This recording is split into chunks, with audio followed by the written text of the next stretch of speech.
ଗଞ୍ଜାମ ଜିଲ୍ଲାର ପ୍ରଥମ ପର୍ଯ୍ୟାୟ ନିର୍ବାଚନରେ ଆଜି ବ୍ରହ୍ମପୁର ସଂସଦୀୟ କ୍ଷେତ୍ରର 7ଟି ନିର୍ବାଚନ ମଣ୍ଡଳୀରେ ମତଦାନ ପ୍ରକ୍ରିୟା ବର୍ତ୍ତମାନ ଆରମ୍ଭ ହୋଇଯାଇଛି।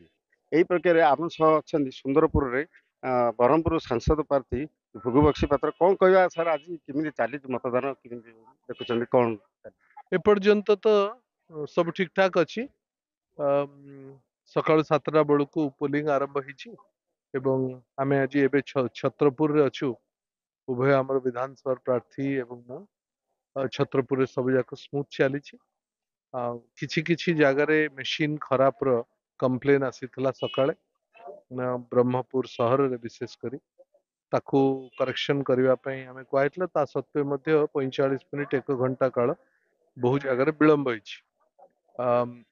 ବହୁତ ଭଲ ବାତାବରଣରେ ଭୋଟ ହଉଛି ଏବଂ ବିଶେଷ କରି ଲୋକ ମନସ୍ଥ କରିସାରିଛନ୍ତି ଭୋଟ କାହାକୁ ଦେବେ।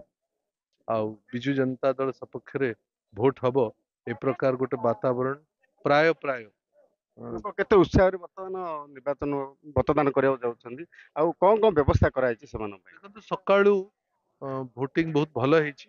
ଯେହେତୁ ଗ୍ରୀଷ୍ମ ପ୍ରବାହର ମାନେ ପ୍ରଭାବଟା କମ ଥିଲା।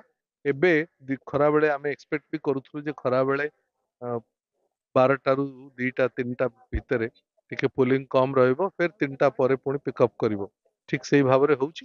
ସେହିପରି ଆମ ସହ ଅଛନ୍ତି ଛତ୍ରପୁର ବିଧାୟକ ପ୍ରାର୍ଥୀ ଶ୍ରୀ ସୁଭାଷ ବେହେରା। ସାର୍, କ'ଣ କହିବେ, କେମିତି ଚାଲିଛି ମତଦାନ, ଆଉ ଲୋକ କେମିତି ଉତ୍ସାହରେ ଯାଉଛନ୍ତି, କ'ଣ କ'ଣ ଆପଣ କେମିତି ଆଶା ନେଇକି ବର୍ତ୍ତମାନ ନିର୍ବାଚନ ମଣ୍ଡଳୀ କରୁଛନ୍ତି? ଛତ୍ରପୁର ନିର୍ବାଚନ ମଣ୍ଡଳୀରେ ଆଜି ଆମେ ଏକାଧିକ ବୁଥ ସ୍ଥାନ ଆମେ ପରିଦର୍ଶନ କରିଥିଲୁ। ସାଙ୍ଗରେ ଆମର ସାଂସଦର ବ୍ରହ୍ମପୁର ସଂସଦୀୟ କ୍ଷେତ୍ରର ବିଜୁ ଜନତା ଦଳ ପ୍ରାର୍ଥୀ ଶ୍ରୀ ଭୃଗୁ ବକ୍ସିପାତ୍ର ମହୋଦୟ ଆମ ସାଙ୍ଗରେ ଥିଲେ ଏବଂ ଛତ୍ରପୁର ଅଞ୍ଚଳରେ ଅତ୍ୟନ୍ତ ଶାନ୍ତି ଶୃଙ୍ଖଳାର ସହିତ ମତଦାନ ପ୍ରକ୍ରିୟା ଜାରି ରହିଛି। ଗଣତନ୍ତ୍ରର ଏହି ମହାନ ପର୍ବରେ ସମସ୍ତେ ଉତ୍ସାହିତ ହେଇକି ଆଜି ମତଦାନ କରିବା ପାଇଁ ଆସୁଛନ୍ତି। ଆମେ ବିଶେଷ କରି ବିଭିନ୍ନ ବୁଥ ପରିଦର୍ଶନ ବେଳେ ଦେଖୁଛୁ ଅଧିକ ସଂଖ୍ୟାରେ ମହିଳାମାନେ ଧାଡ଼ି ବାନ୍ଧି ଛିଡ଼ା ହେଇକିରି ତାଙ୍କର ମତାଧିକାର ସାବ୍ୟସ୍ତ କରୁଛନ୍ତି।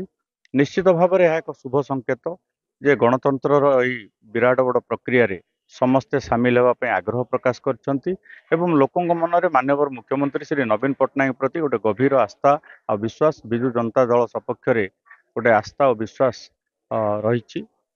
ତେଣୁ ନିଶ୍ଚିତ ଭାବରେ ଆମେ ଆଶା କରୁଛୁ ଯେ ଆମର ମତଦାନର ପ୍ରତିଶତ ନିଶ୍ଚିତ ଭାବରେ ବଢ଼ିବ।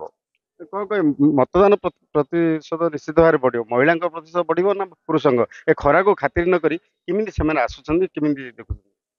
ପାଗର ପ୍ରତିକୂଳ ଗ୍ରୀଷ୍ମ ପ୍ରବାହ ସତ୍ତ୍ୱେ ସକାଳୁଆ ଟିକେ ବର୍ଷା ହେଇଥିଲା, ତଥାପି ମଧ୍ୟ ବର୍ତ୍ତମାନ ପ୍ରବଳ ଖରା ସତ୍ତ୍ୱେ ହଜାର ହଜାର ସଂଖ୍ୟାରେ ବୁଥ ଅଭିମୁଖେ ସମସ୍ତେ ଆସୁଛନ୍ତି ନିଜର ମତଦାନ ପାଇଁ ବୋଲିକି। ଆମେ ପ୍ରତ୍ୟେକ ବୁଥରେ ଦେଖୁଛୁ ଅଧିକ ସଂଖ୍ୟାରେ ମହିଳାମାନେ ଆସୁଛନ୍ତି। ମହିଳାମାନେ ଆସିକି ଭୋଟ ଦେବା ନିଶ୍ଚିତ ଭାବରେ ଆମର ଗଣତନ୍ତ୍ରର ପାଇଁ ଏକ ଶୁଭ ସଂକେତ।